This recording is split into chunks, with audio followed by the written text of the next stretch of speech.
राधे राधे। जय बांके बिहारी लाल की जय। मैं विक्रमादित्य आपको स्वागत करता हूं हमारे चैनल कृष्ण ज्ञान सेवा में। तो दोस्तों, क्या आप लोग जानते हैं कि हमारे प्यारे से नटखट लड्डू गोपाल कैसे प्रकट हुए? तो चलिए, आज मैं आपको बताने वाला हूं कि हमारे प्यारे से नटखट लाला कैसे प्रकट हुए। तो ये बात है वृंदावन की। वृंदावन में एक विशिष्ट ब्राह्मण जात के संगीतकार वास करते थे, जिनका नाम कुम्भन दास जी था। कुम्भन दास जी अपने एक 6 साल का प्यारे से बेटे के साथ वृंदावन में वास करते थे। कुम्भन दास जी भगवान श्री कृष्ण के बहुत ही बड़े भक्त थे। वो श्री कृष्ण भगवान की एक दिव्य मूर्ति को अपने घर में विराजित किए थे और 4 वक्त उनको भोग लगाते थे, सेवा धूप दीप नैवेद्य अर्पण करते थे। भगवान श्री कृष्ण कुम्भन जी के भाव और सेवा से बहुत ही प्रसन्न थे। एक दिन हुआ ये कि वृंदावन के एक गांव से कुम्भन दास जी को आमंत्रण आया था कि एक बड़ा सा संगीत कार्यक्रम में जाने के लिए। लेकिन बेचारे कुम्भन दास जी वो भी क्या कर सकते हैं, क्योंकि अगर कुम्भन दास जी वहाँ पर जाते तो 4-5 दिन के लिए बाहर ही जाते। अगर वो 4-5 दिन के लिए बाहर जाएंगे तो उनके प्यारे श्री कृष्ण भगवान को कौन भोग लगाएगा, धूप दीप नैवेद्य कौन अर्पण करेगा? तो उसलिए उन्होंने मना कर दिया था, क्योंकि उनके भाव के अनुसार भगवान जी अगर 4-5 दिन के लिए कुम्भन दास जी बाहर जाएंगे तो उनके प्यारे से श्री कृष्ण जी तो भूखे रह जाएंगे ना। तो उसलिए उन्होंने साफ साफ मना कर दिया और वो बहुत ही उदास भी थे, क्योंकि वो जा नहीं पाए। जब यह बात उनके बेटे को पता चला, उनके बेटे ने कुम्भन दास जी को समझाया कि पिता, आप आराम से और निश्चित होके जाइए और मैं लड्डू गोपाल जी की सेवा, मतलब श्री कृष्ण जी की सेवा कर लूँगी। लेकिन जब कुम्भन दास जी ने अपने बेटे को पूछा, बेटा क्या तुम कर पाओगे, क्योंकि भगवान जी को तो 4 वक्त भोग लगाना होगा, क्या तुम कर पाओगे? उनके बेटे ने बोला, जी पिताश्री मैं आराम से कर पाऊंगा, लेकिन आप निश्चित होके जाइए।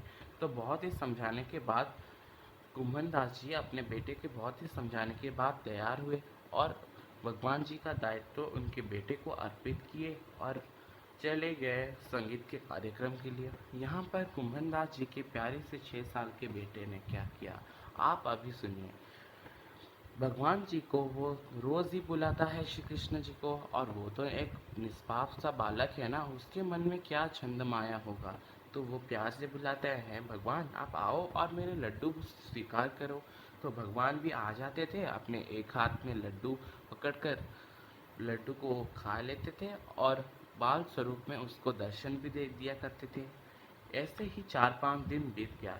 जब कुम्भन दास जी अपने संगीत कार्यक्रम से लौट आए, घर पहुँचे तो उन्होंने देखा कि बेटा तो बहुत ही अच्छे से सेवा कर रहा है। तो उन्होंने निश्चित होकर और 2 दिन भी उनको बेटे को सेवा करने के लिए दिया। तभी उनके बेटे सब दिन सेवा करते थे।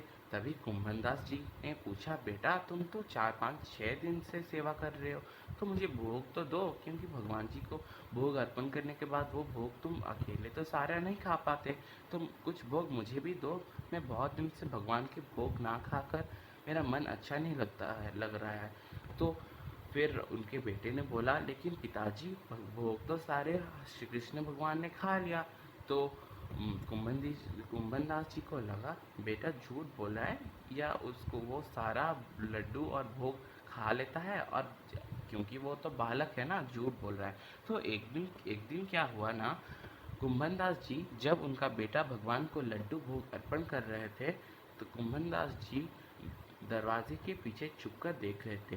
तभी उनके वो देखकर उनके आंख तो खुली ही खुली रह गई, क्योंकि जब उनके बेटे ने भगवान को बुलाया, भगवान एक प्यारे से नटखट से बालक स्वरूप में आए और लड्डू भोग ग्रहण किए और फिर चले गए। चलने ही जाने वाले थे, तभी कुम्भन दास जी ने उनको देख लिया और भगवान को बोला, हे भगवान, मेरा इतना सौभाग्य है कि मैंने आपका इस दिव्य स्वरूप को दर्शन किया।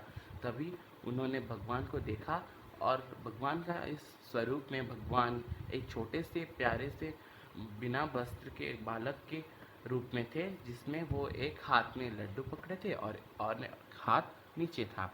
तो इस उसी दिन से हम सब भगवान को विग्रह लड्डू गोपाल जी के नाम से सेवा करते हैं, क्योंकि भगवान एक हाथ में माखन के लड्डू या फिर जो भी लड्डू पकड़ते थे और एक हाथ नीचे और एक बालक की तरह ही नीचे नीचे अवस्थित होने की अवस्था में पूजा पाते हैं।